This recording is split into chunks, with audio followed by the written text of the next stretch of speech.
So I'm curious, and I want to hear your story and be able to share your story as where you came from and to where you're at now, and everything in between.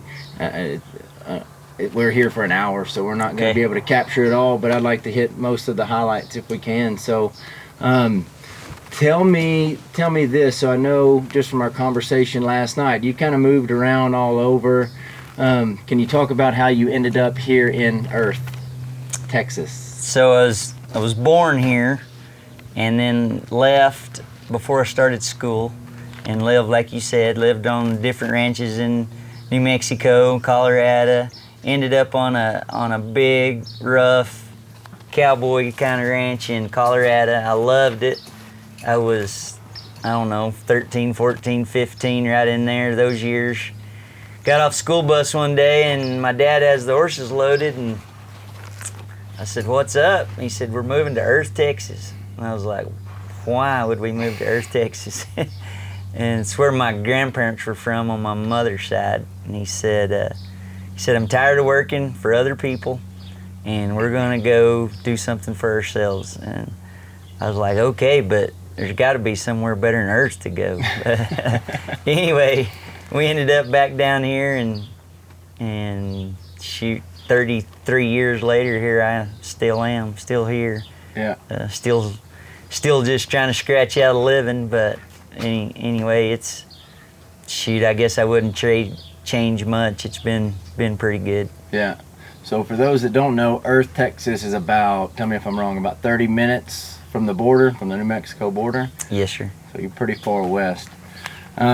So you're running a feed yard out here, like that's the day job, and then you do ranch horse competitions, NRCHA stuff, your team roping. I'm curious to know, so how did the feed yard stuff come about as a business for you? Just started out taking care of wheat cattle. And taking care of wheat cattle is all fine and good during wheat season, but when the wheat runs out, you got to have something to do. And so kind of just started out working at some feed yards. I'd take care of wheat cattle and work at a feed yard, and one thing led to another, and me and another guy were working at a feed yard together, and we decided to try to just start our own little deal, mm-hmm. And so it's just grown from there. We started out just taking care of customer cattle. We were 100% dependent upon someone sending us some cattle. But now we've kind of grown to where between myself and my partners, we're able to kind of be our own customers and just kind of taking care of our own cattle and doing our own deal. And the feed yard is just a fit. It fits into what we do. We start cattle on wheat, bring them feed yard, grow them, sell them, just start over. Anyway, I don't know if that answered your question, but it's kind of... Yeah. I mean, that's what it is, I mean, that's the truth. How does showing in the arena, I know you're an advocate of using those show horses for a day, your day-to-day job. So can you talk about the benefits of having the feed yard and being able to use those horses every single day?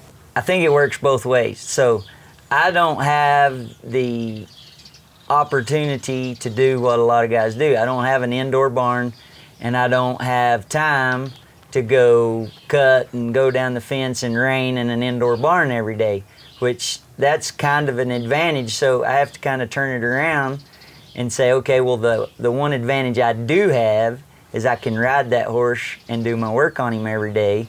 So, I'm getting to use him, and he learns to get tired. He learns what it is to work for a living, and then just every opportunity I get, well, then I try to go to the arena and catch up a little bit, so to speak. So you've done quite a bit in the show pen, and tell me if I get any of this wrong.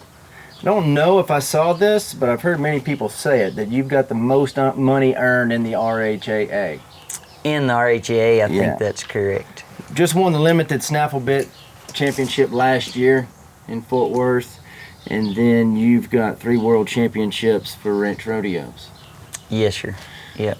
How did all that even come about? Like, you're doing the feed yard thing, I'm assuming, and then the show stuff came. Can you talk to me about how you even got introduced to that and got started? You bet. So kind of same story on both. Heard about a ranch rodeo in Amarillo, Texas. I'm like, man, I gotta go watch that. So, go watch ranch rodeo in What year would that have been in? Man, like 2001. So, and they were in their 3rd or 4th year by then, but first time I'd seen it. Went to Amarillo, watched ranch rodeo, made the hair stand up on the back of my neck. I mean, I was just like, man, I got to do this. So came home, talked to my guys about it, and they're all in. So for a year, that's all we talk about is, man, how, we got to get us a ranch rodeo team put together. And we did. Went to one ranch rodeo at Pampa, Texas, and won it. Qualified for our first appearance at the finals there at the WRCA. And so then, kind of same deal with the ranch horse deal. I'm at the ranch rodeo finals, and they have a ranch horse contest. And I get to watch Bill Smith in the work-off. And same deal, like, man, I couldn't stand it. I was like, man, I got to try that, So came home and started, sure all my horses were sick of me, but went to training on all my horses, just doing my job, just trying to turn around and learn to stop and just. How old were you? Oh, in 2002, I was in my 20s, late 20s, all right, something like that. And anyway, it just fit me. I just wanted to be a part of that. I thought, man, that's what we do every day, and now we get to go to town and do it for fun, and show. And so one thing's kind of led to another, and we've just kept doing it. So, as with anything, when you first start something, I'm sure there's frustrations, questions that you have that come up. Was there somebody that you reached out to try to get answers, or were you trying to figure everything out on your own? No, I've always watched others, and then I wasn't scared to ask questions. So, first person I asked questions was Bill Smith. Bill was the king of the ranch horse deal. He was just so smooth, and his horses were so quiet and good. And I remember sitting on the fence at a ranch rodeo / ranch horse contest in Tucumcari, New Mexico.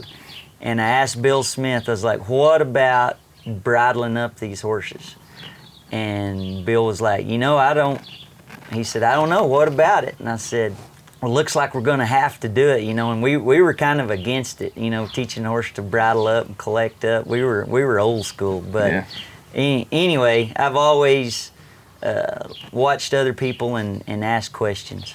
Yeah, I think that's a very that is a unique quality. I think some people may be scared to ask questions at certain times, or may think people would judge them because they don't have the answer and they want to act like they have the answer. But I'm a lot the same way. I'm just curious by nature, and so I think people learn differently, whether you see it or whether you hear it.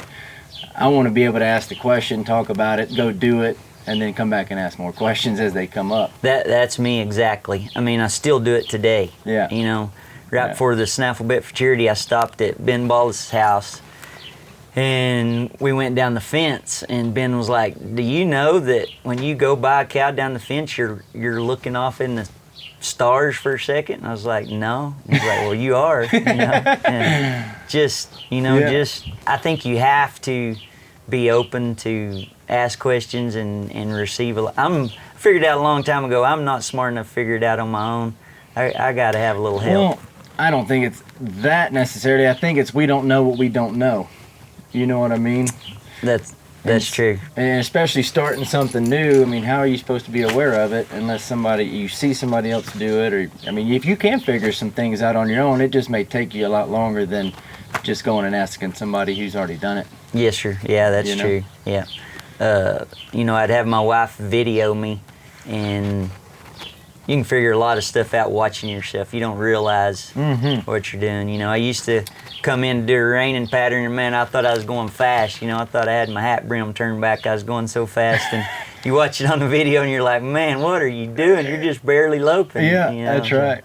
Yeah. I read a quote that I think it was in the Western Horseman that you said, you enjoy the process of buying a yearling, training as a 2-year-old, 3-year-old, and then wherever it may go, whether you sell it or going to show it. Can you talk about that a little bit? I mean, that nailed it. I enjoy it. I love to go buy them. You know, I like to go pick them out, and I've made plenty of mistakes, but I've been lucky a few times also. But I love to go pick the colt out, buy him, bring him home. You know, you're excited to ride him. You can't wait to get on him. You get him going a little bit, and then you're using him. You know, and maybe you're riding pins on him, and then the next thing you know, you're taking him outside and you're starting to rope a few outside, and then you go to the arena and you start working a cow on him and loping circles, and before you know it, you're like, well, it's time to go show him, see where we're at. And it's just been a lot of fun to do the start from finish thing with the horse.